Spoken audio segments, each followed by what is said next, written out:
So what's the big deal if you as a man, you relocate to another country as the dependent of your wife or the dependent of your fiancé? I don't get it. Like, there's a trending story right now, and it all borders on this dependency roots thing, and some people are not so happy that the man is actually the dependent of his wife on this particular visa route. So hi guys, you're welcome to my channel. My name is Adora, and if you're just coming across this channel for the very first time, thank you very much for stopping by. So as usual on my channel, I usually go around eavesdropping, trying to get some trending stories of people who live in the UK, happenings around the UK and what have you. And I was able to get this particular trending story because there was something unique about it. There was something a bit different about the story, and it was the guts people had to judge the person involved in this story. That was what actually attracted me to this story. Okay, now it's a story of a couple, a husband, wife, and their children who have just relocated to the UK. So now this lady, the wife in question, came in as a student. So she is the main applicant, and then she decided to relocate with her family, which comprises of her husband and her children, as her dependents. Now, on coming to the UK, they've been fine, everything has been okay, everything has been normal. But initially when they moved in, because the guy, the man, the husband already has a few friends here in the UK who kind of put him through what the UK is all about and all that.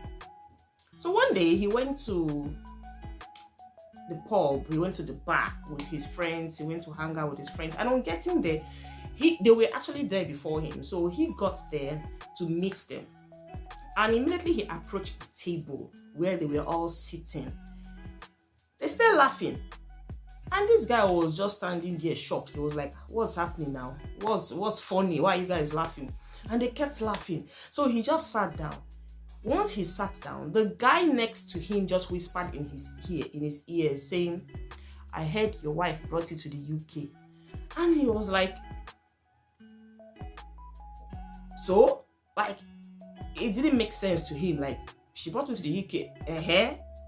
Is that why you guys are laughing? But they kept laughing, and he didn't understand why they were laughing. So, but they didn't disclose to him anything further. They ended it there. And after a while, after some days, he went out with this same friend of his, one of the friends that was on the table, and the friend was telling him that, my guy, a lot of people are talking, people are kind of saying that, why did you allow your wife to come in as the main applicant while you come as her dependent? Like, why didn't you come in as the main applicant and she comes in as your dependent? That it would have been better that way. You would have commanded more respect. You would have you would have kind of had an upper hand. You would have had a say in the whole thing. And the guy was just looking like, what's all this? Like, what's the big deal if my wife comes in as the main applicant and I come in as, her dependent? Like, he didn't really see anything wrong in that. But the other guy was like, as a man, you should be the one that will actually be the main applicant and let your family come, under your application. That it would have made more sense. It would have given you more respect and all that. But now people are actually talking. People are talking that word has it in town that the man allowed his wife to be the main applicant, and the whole thing was sounding like bull crap to this man's ears, because he was like, the most important thing is that the family came in together. They are still together. So what does it matter who comes in as the main applicant and who comes in as a dependent? So the guy didn't actually see anything wrong with that. To him, it was just, it doesn't matter. So his friend was trying to explain to him that, people are talking, guys are talking, that how would you allow your wife to be the main applicant? In a country like this, women have upper hand. Before you know it now, she will start running her mouth.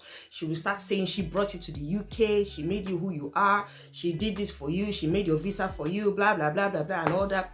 But if it were to be the other way around, if you as the man had actually applied as the main applicant, while she comes as your dependent, you still have like an upper hand over her. You still have your control intact. You still like have your position intact. And the man was still not, it was not making sense to him, because this is a man now who He's not the typical African kind of man who thinks he must use his control to his authority to control his wife or to suppress his wife or something like that. So he just felt it doesn't really matter if she came in as the main applicant or it happened the other way around. The most important thing is that we are here as a family. But trust these guys now, they were still trying to like, no, my God, you didn't do it well. You would have. And he said to them, listen, I wasn't the one who needed the education.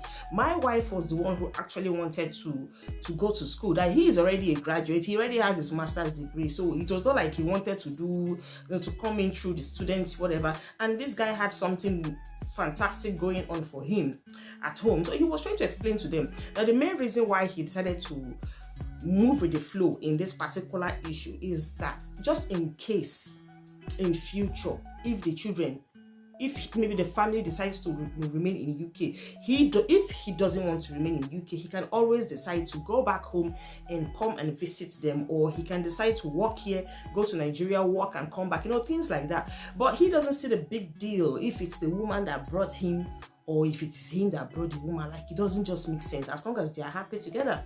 So they were just trying to like tell him that, it should have been better. So I'm also thinking, like, look,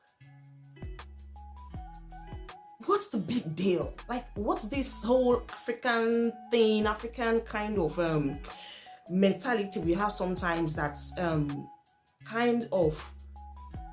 it's kind of short-sighted, if I may say. It's a bit short-sighted, to think like this. It doesn't really matter who brought who.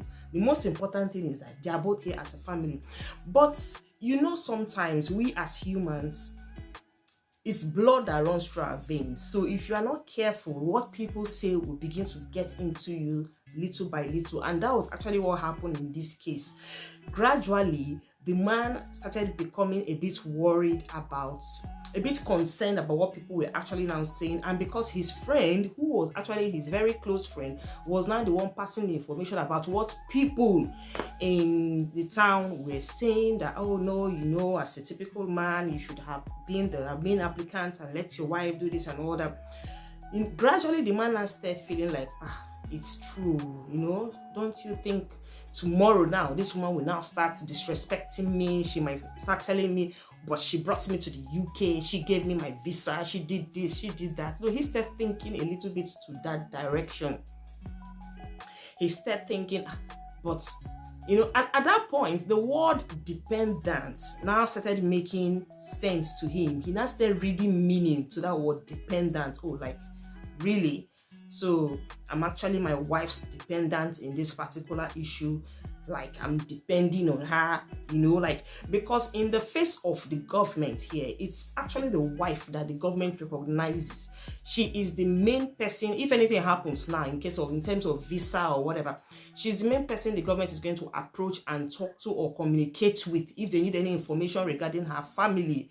They would not go straight to the dependent because they believe it's not the dependent they're actually dealing with face to face or per se. It's the main applicant that they gave the visa to that the government wants to have anything to do with. So at this point, he now started feeling that he has actually relegated his position to the background by being the dependent of his wife. Like, if anything happens now, she will be the one that will be answerable to everything. And at that time, my guy started feeling a little bit concerned and inferior. At that time, he started feeling a bit insecure about the decision they have made. So, one thing led to the other, and he started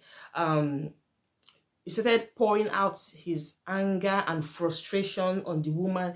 He started pouring out his concerns to the woman indirectly. He wasn't really telling the woman that, oh, this is the reason why I'm angry, or this is why I'm being, upset, or this is the thing that is bothering me. But indirectly, he started showing attitude to the woman gradually. And before we knew what was happening, the relationship started turning sour because he was already dancing to the tune of his friends. He was already going along with the negative ideas and negative thoughts that they had projected into him.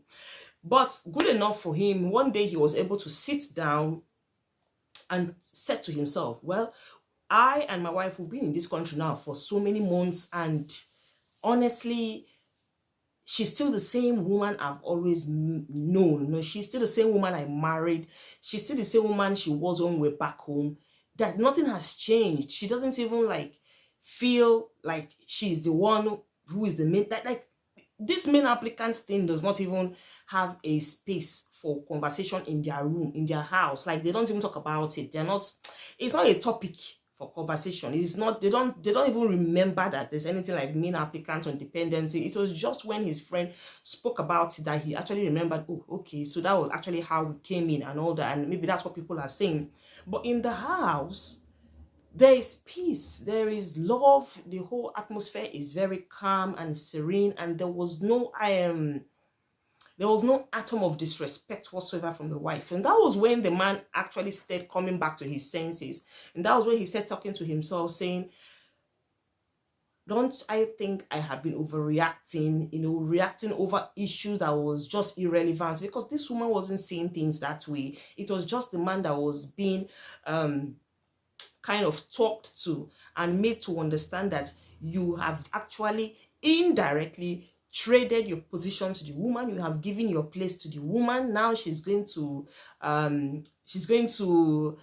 kind of sit on your head. She's going to manipulate you. If you're not careful, she will be the one to start dictating the pace in the home. If you're not careful, because that was what the friend was actually telling him. The friend was telling him that now you have actually given your place to the woman. Before you know it, now she will start telling you, I brought you to the UK. I can do this. I can do that. If you're not careful, one day she will throw you out into the cold and all that. And I asked myself a question. Now, we have heard of stories of men that brought their wives from home, either to US or to UK or Europe, anywhere. And after a while, the woman started becoming sharp, like her eyes started opening. She started becoming wise, wiser than she was anyway. And she started saying things from another angle. And all of a sudden, she started having problems with the husband, throwing the husband out of the house, trying to take hold of properties and all that, trying to lay claims over possessions are supposed to be for the family, taken to herself. We've seen all these cases. We hear them, stories about women who were imported abroad and then decided, maybe due to one reason or the other, to take over the home, to throw the man out in the streets. Maybe because she's now working, she's now seeing money and all that. So we hear these things happen from time to time. So it doesn't really matter who brings who to the country. Who wants to change will change. If you bring your wife to the country and tomorrow she decides you're no longer fit for me, I think I found someone better, or I want to move on, she will definitely move on. She will change. And if the wife still brings the man to the country and tomorrow she thinks, you know what, I no longer want you, I want to move on, she will definitely move on. So it's not a matter of who brought who. So I don't think that mentality is actually valid. Like, it sounds very petty that people are actually debating who should be the main applicant and who should be the dependent. Like, is there a certain gender that's supposed to be the main applicant while the other gender remains the dependent? It's not making sense to me, because as long as I can remember, the UK government does not describe or ascribe the word main applicants to either a male or a female. It's an open term. It's an open terminology. Anybody can be that. So this idea of you as the man should be the main applicant and you as the woman should be dependent, like they're still dragging all this African, mentality all around the world, wherever they go, which I don't think makes sense anyway. So it's very good that the man was able to retrace his steps and then put his thoughts together to see that, listen, these people were just on the verge of destroying his home. They were just about to cause confusion in his marriage, because the way they made it seem was like you have sold your birthright to your wife, and it shouldn't have been so, which I do not think it is is of any importance. Who brings who? It doesn't make sense. The most important thing is that there is understanding between the both of them. They're working together and they are living together, like they're living together peacefully in the country that's, they have applied to come to. That's what makes sense to me, not who brings who or who did not bring who, or who is the applicant or who is the dependent. Like, The whole thing is really crazy. Anyway, thank you very much for watching my video. I do hope you subscribe to my channel if you haven't subscribed, and I will see you next time. Bye.